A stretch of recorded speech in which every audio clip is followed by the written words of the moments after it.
Hey y'all, my name is Taylor Fletcher, and today I am going to persuade you that the child welfare system is ineffective and needs to be completely restructured.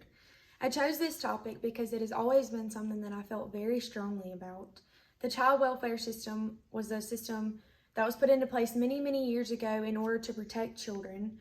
I became interested in researching about the CWS after watching documentaries and seeing the flaws within the system, and I was able to do my own research and find more about the CWS. CWS has the blood of innocent children on their hands, and they need to be held responsible.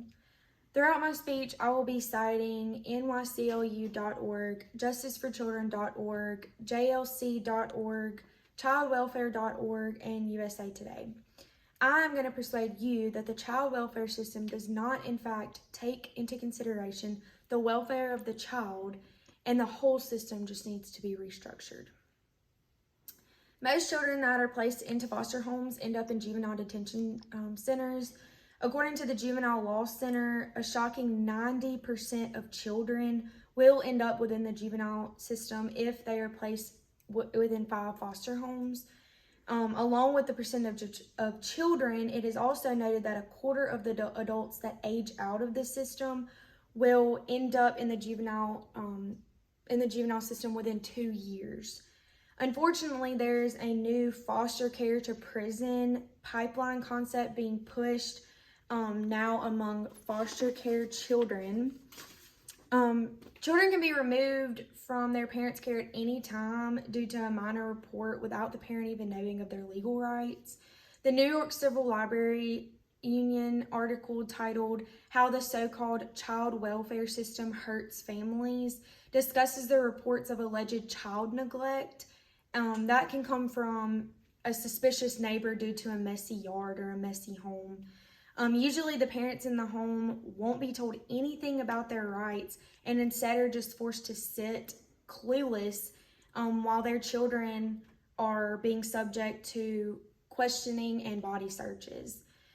Child Protective Services focus so much on preserving families instead of the overall welfare of the child. According to an article written by Justice for Children, CPS's client is the family and not the child in which is being abused. CPS's guidelines state that they have to prove that they tried reasonable efforts to preserve the family in order to keep their federal funding. So are they really in this for protecting the child, or are they in this for the money? As you can see from the specific instances, the child welfare system is a joke and is failing the children with no voice. And we have to be their voice. The system that's put into place to protect these children who can't protect themselves is not doing what they're supposed to do. They place children in unsafe foster homes, which result in injury and then also can possibly lead to the death of the child. They are so focused on keeping the family together that they forget who they're protecting. So you would think with how much research there is out there that there would be changes made. My question is, how many kids is it going to take until they put an end to all this and they change the way that the child welfare system operates? Every child needs somebody to be their voice. Part of the child welfare system's mission statement is keeping children and youth safe and thriving. According to the Child Welfare website, in 2015 alone, there were 1,660 child fatalities from abuse and neglect within homes that were being investigated by CPS. In 2019, that number rose to a shocking 1,840 children. If there are this many children dying, think of how many are just being abused day in and day out after being taken out of the care of their parents for similar reasons. USA Today states that 700 and 800 kids have been abused in out-of-home care each year since 2015. If these numbers are being reported each year, then why are they not changing? Given that these children are falling through the cracks of the system, they ultimately have nowhere to go when they age out. According to the National Foster Youth Institute, 20% of the kids that have aged out of the system instantly become homeless at the age of 18. After that, there's less than a 3% chance that they will go on to earn a college degree and make a career for themselves in their future.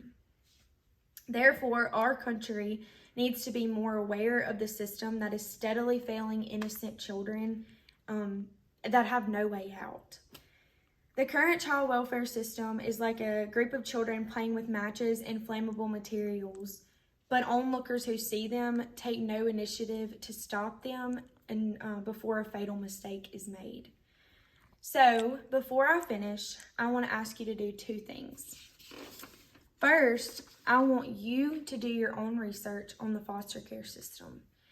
Second, I want you to help me to brainstorm on ideas about what we could do to conquer this horrid reality together and help the children who can't help themselves. In conclusion, I have given you facts and statistics which prove that the child welfare system that has been put into place to protect innocent children is ineffective. And again, I want you to do your own research on this and form your own opinions on this, and I want you to help me to fight the sad reality that these helpless children face every single day. My name is Taylor Fletcher, and I appreciate your time and attention. I hope you took something from my persuasive speech.